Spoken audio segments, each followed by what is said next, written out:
কোনো ধরনের প্রকল্প তারা উদ্ভাবন করবে না। কিন্তু ঠিক একই জাপান বাংলাদেশে এসে জাইকার মাধ্যমে আমাদের মহেশখালীতে কয়লা বৃত্তি ছিল, তার থেকে 20,000 একর জমিতে অধিগ্রহণ করে তারা ওখানে কয়লা ভিত্তিক বিদ্যুৎ প্রকল্প উদ্ভাবন করেছে।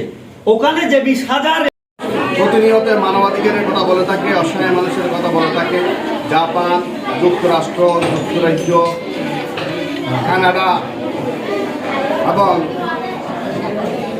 সমগ্র বাংলাদেশের মানুষকে, আপামর জনতাকে সুসুন্দর পরিবেশ দেওয়ার জন্য আমি এখান থেকে আকুল আবেদন জানাবো করে আসতেছে। তা আমরা চাই তারা প্রতিশ্রুতি নয়, তারা ক্ষতিপূরণ দিয়ে আমাদের এই, কিন্তু তারা তাদের দেশে নিষিদ্ধ করলে কি হবে? তারা আমার দেশে এসে ওই জীবাশ্ম জ্বালানি ভিত্তিক প্রকল্পগুলোতে টাকা দেয়, তাদের দেশে দেয় না, তারা আমাদের দেশে কেন দেবে? এই যে মহেশখালীতে কয়লা ভিত্তিক বিদ্যুৎ প্রকল্প, সুন্দর একটি পৃথিবীর জন্য আমরা আন্দোলন করে যাচ্ছি।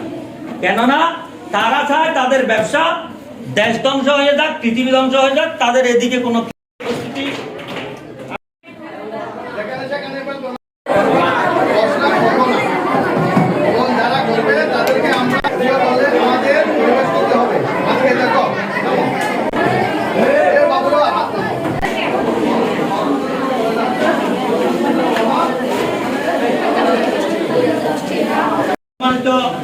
আবাসিক মেডিকেল অফিসার আমাদের ডক্টর পরিবেশ আল্লাহ দিয়ে দিছে, হ্যাঁ, এবং আস্তে আস্তে আস্তে আস্তে এই পরিবেশ বিনষ্টকারী বিভিন্ন প্রক্রিয়া চলমান আছে এই দুনিয়াতে।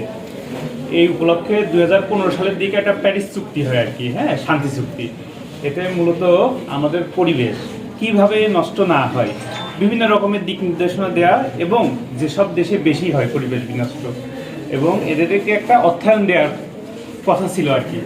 হ্যাঁ, পরবর্তীতে বিভিন্ন দেশ, আমাদের আশপাশের দেশ কতগুলো, যেমন জাপান, জাইকা, হ্যাঁ, বিভিন্ন সংস্থা, আমাদের মতো গুরুত্বপূর্ণ দরিদ্র দেশগুলোতে বিভিন্ন ধরনের জীবাশ্ম নষ্টের মাধ্যমে আর কি পরিবেশ বিনষ্টকারী প্রক্রিয়াগুলো চলমান হয়। এরকম কতগুলো প্রতিষ্ঠান সৃষ্টি করতেছে, যেমন মাতারবাড়ি যে আপনার প্রকল্পটা, হ্যাঁ, এটা হওয়ার ফলে আশপাশ সম্পূর্ণ পরিবেশটা নষ্ট হয়ে যাচ্ছে, এবং 50 বছর পরে মাতারবাড়িতে কোনো মানুষ বাস করতে পারবে না, এবং এর প্রভাব আশপাশে যেমন পেকুয়া, হ্যাঁ, আশপাশ উপজেলাগুলোতে আস্তে আস্তে পড়বে আর কি।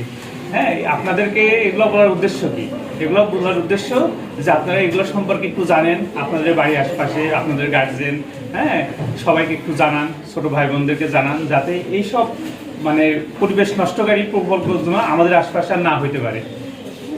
একটা ব্যাপার। 2 নাম্বার হলো, এইসব পরিবেশ বিনষ্ট যদি হয় তাহলে আমাদের কি ক্ষতি?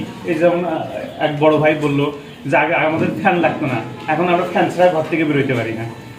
2 নাম্বার প্রচণ্ড গরম, বৃষ্টির সময় বৃষ্টি নাই, হ্যাঁ। তাছাড়াও বিভিন্ন রকমের ক্ষতিকর প্রভাবগুলো দেখা যাচ্ছে। যে পরিমাণ ফসল ফলতো আগে, তার 3 ভাগের 1 ভাগও এখন ফলে না, ঠিক আছে। এই হিসেবে আমাদেরকে উচিত এরকম বিভিন্ন রকম পরিবেশ বিনষ্টকারী যে প্রতিষ্ঠানগুলো, এগুলো যাতে না হইতে পারে, বা হইলেও একটা নির্দিষ্ট মাত্রায় এগুলো করা যায়, যাতে লিমিটেশন করা যায় এদের ক্ষয়ক্ষতি থেকে। এবং বিভিন্ন ধরনের যে ইয়াগুলো আছে, অর্থায়নগুলো আছে, আমাদের এইগুলা যাতে বাঁচায় রাখা যায় পরিবেশটাকে, আমাদের দেশের মতো এগুলোর জন্য ঠিকঠাক জন্য আসে।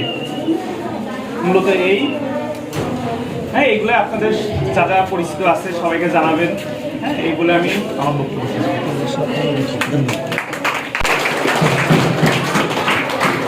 ধন্যবাদ।